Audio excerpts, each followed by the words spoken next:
Welcome. Welcome to Biochemistry DSV channel. Already in the previous video, I have discussed about the different DNA polymerase enzymes which are present in the yeast cell. In today's session, I will be explaining about the eukaryotic DNA replication fork and polymerase enzymes. Okay. Replicative DNA polymerases. The assembly of eukaryotic replisome is a multi-step process. So in eukaryotes, it's a multi-step and very complex process compared to the prokaryotic replisome. So in this, it contains 11 subunit of CMG complex containing CDC45, MCM227 and the GINS proteins. The MCM227 comprise the ATP-dependent motor subunits that unwind the parent DNA duplex for leading and lagging strand synthesis. DNA synthesis will proceed in the 5' to 3' direction. The leading strand will be synthesized continuously while the lagging strand is synthesized in a discontinuous manner. On the lagging strand, polymerase alpha primase will synthesize short RNA DNA primers repeatedly for the extension by DNA polymerase delta, and on the leading strand it will synthesize the primer only once. Okay. So this is the eukaryotic DNA replication fork, and the enzymes, the replicative polymerases enzymes are present here. Okay, so it comprises the active MCM227 heterohexamer. This is the MCM is nothing but mini chromosome maintenance proteins. Okay, it is mini chromosome maintenance protein. It is heterohexamer which encircles the leading strand and unwinds the parent duplex using ATP hydrolysis. So this MCM, this active CMG complex, CMG is nothing but the CDC45 which is connected with the MCM227 and GINS protein. These three together called as the activated initiation complex called CMG complex. Okay, it has got the helicase like activity. It is having similar helicase like activity which will unwind the parent duplex DNA. Okay, it is a ATP requiring process. Priming of both the leading and lagging strand will be performed by the enzyme polymerase alpha, which has got the primase activity, which will be anchored to the CMG complex via CTF4. Okay, so it will be connected to this CMG complex via CTF4. The primers are extended by the help of the enzyme DNA polymerase delta on the lagging strand. Okay, then polymerase epsilon is recruited to the leading strand via interaction with the CMG complex. So all the proteins, that is the enzymes, are present in the replication fork, the polymerase alpha primase, polymerase delta and polymerase epsilon. Okay, then this polymerase delta and polymerase epsilons are connected with a ring like structure called PCNA. Okay, so this is the composition of the DNA replication fork, and all the replicative polymerases are there here. Okay, mini chromosome maintenance complex, this is the MCM. Okay, so it's a family of 6 proteins which are required for the maintenance of mini chromosomes in the yeast. The MCM complex have got helicase activity and is responsible for the separation of duplex DNA during chromosomal replication. All MCM proteins are essential for the initiation phase as well as for the replication for progression. The heterohexamer of MCM227 processes, it possesses 3 to 5' DNA helicase activity, but active only in the presence of the accessory factors like CDC45 and GINS complex. GINS protein complex is essential for DNA replication in eukaryote. Okay, the CDC45, MCM and GINS complex is called the active complex CMG complex. GINS stands for the Japanese number for the first letters. G stands for 5 for Japanese numbers. Okay, 5. I for 1 and N for 2 and 3. S for 3. 5, 1, 2, 3. Okay, in Japanese number, the first letter GINS stands for 5, 1, 2, 3.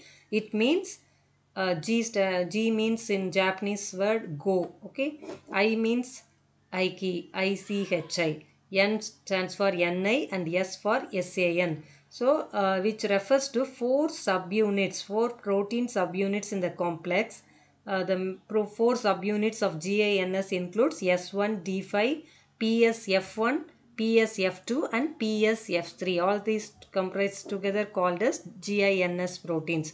So, C45, MCM and GINS complex together called the active initiation complex called CMG complex, which has got the helicase activity, helicase like activity. Okay, the MCM proteins, that is the helicase activity, moves along with the leading strand. This CMG moves along the replication fork and helps in the unwinding of DNA double helical structure. Next component in the replication fork is replication protein A. Okay, replication protein A is the eukaryotic ssDNA binding protein. So this replication protein A is similar to that of single strand binding proteins as we have seen in prokaryotes. These SSBs are essential components which will bind behind the helicase, protect the DNA from attack by nucleases and chemical modifications. In addition, this RPA stimulates the activity of DNA polymerase by removing secondary structures that interfere with the polymerase movement. RPA plays an important role in the coordination of DNA synthesis on the lagging strand and to interact with a large number of cellular factors which are required for DNA metabolism. Okay, the main enzyme is DNA polymerase alpha primase complex. This DNA polymerases are incapable of initiating the DNA synthesis and are require DNA primases which will synthesize the short RNA primers on the template DNA that are subsequently extended by the polymerase. In eukaryotes, this DNA primase is a part of the 4 subunit complex called the POL alpha primase complex. Okay, it will synthesize short RNA primers, 8 to 12 nucleotides, which are then elongated by the enzyme polymerase. Okay, DNA polymerase, forming a pre-Okazaki fragments. The RNA DNA hybrid molecules are recognized by the polymerase accessory protein complex called replicator factor C, okay, to initiate the processive DNA synthesis by the replicative polymerase. So on the lagging strand, this polymerase alpha primase activity is required at the initiation of each Okazaki fragment. Next is polymerase accessory proteins. So here the polymerase accessory protein is mainly the DNA polymerase sliding clamp. Okay, this is a ring like shaped protein. Okay, this DNA polymerase sliding clamp is nothing but the pCNA. Okay, in eukaryotes the sliding clamp is the pCNA, that is proliferating cell nuclear antigen. So DNA polymerase processivity factor. Okay, so the processivity means here it is confirmed by a ring-like protein called DNA polymerase sliding clamp. So it is also called as DNA polymerase processivity factor.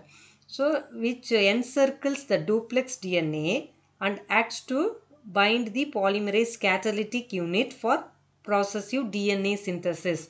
So for this binding action, this pCNA is required. Okay, this pCNA as well as other sliding clamps cannot assemble directly around the DNA. So it must be before loading onto the DNA. It must need a polymerase accessory complex. It is called the replication factor C or FC. Okay, the protein complex. This is the protein complex which is also called clamp loader. Okay, this RFC is required to bind this pCNA with this DNA, to clamp the pCNA with the DNA. It acts as a sliding clamp.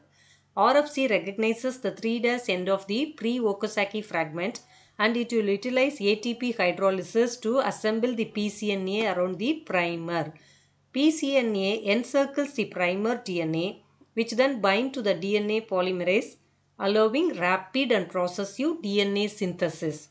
Upon completion of a Okazaki fragment, the polymerase will dissociate, leaving the clamp assembled around the duplex DNA. Then pCNA, proliferating cell nuclear antigen. Okay, this pCNA is a eukaryotic sliding clamp. It's a ring shaped homotrimer made up of 29 kilodalton protein, which is assembled on the leading strand by RFC and will interact with DNA polymerase epsilon, the leading strand polymerase, to initiate the processive DNA synthesis. On the lagging strand, this pCNA must be loaded on to each primer. Upon assembly around the primer of the pre-Okazaki fragment by RFC, pCNA will associate with DNA polymerase delta to initiate processive DNA synthesis. Upon completion of the Okazaki fragment, this pCNA will disintegrate from the polymerase and is left on the duplex DNA. Next is replication factor C. It's also called RFC. The eukaryotic camp loader. It is a 5 subunit complex and have 36 kilodalton protein. All 5 subunits are essential for cell viability and all belongs to the family of ATPase. In addition to the conserved domains found in all members of this family, the large subunit shares homology with the prokaryotic DNA ligase at its N-terminal region. RFC will recognize the 3' end of the pre-Okazaki fragment and it will utilize ATP hydrolysis to assemble pCNA around the duplex DNA.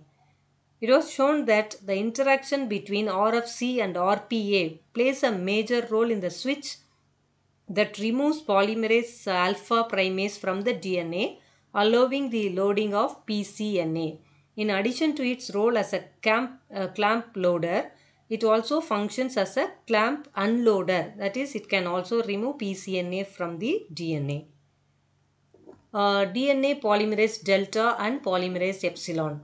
Both polymerase delta and polymerase epsilon are essential polymerase required for the chromosomal DNA replication. This polymerase delta and epsilon comprises 12 kilodalton protein, and both polymerases were monomeric in function subunit, and it also following the assembly of pCNA at the primer, this polymerase delta and epsilon associate with pCNA to initiate rapid and processive DNA synthesis. Topoisomerases. Topoisomerases prevent excessive supercoiling and regulate the level of supercoiling within the DNA molecule. During replication process, DNA is supercoiled in front and behind the polymerase enzyme. So, these positive supercoils are produced in front of the replication fork and negative supercoils are produced in behind the replication fork. This topoisomerase will prevent this excessive supercoiling and it will regulate the level of supercoiling within the DNA molecule. These enzymes are essential for replication for progression. Topoisomerases introduce transient breaks in the phosphodiester backbone of DNA and allow supercoils to be added or removed. Then the other additional proteins present in the replication fork includes there are many other additional proteins are also there, that is CTF4, polymerase alpha, CSM3, TOF1, MRC1, FACT and topoisomerase 1, which are also the major components of this replisome progression complex or PC. Okay, a major large CMG complex. Okay, this CMG complex is formed during the S phase in the budding yeast cell. Okay, so the replication of eukaryotic DNA is a very complex process and dozens of proteins will participate in the replication of eukaryotic chromosomes. In the replication fork, more proteins such as GINS complex, MCM10, CDC45 also takes a major role. So all these additional proteins are also present in the replication fork to synthesize the to carry out the eukaryotic DNA replication. Thank you. Thank you for watching this video. Subscribe and support the channel Biochemistry DSP.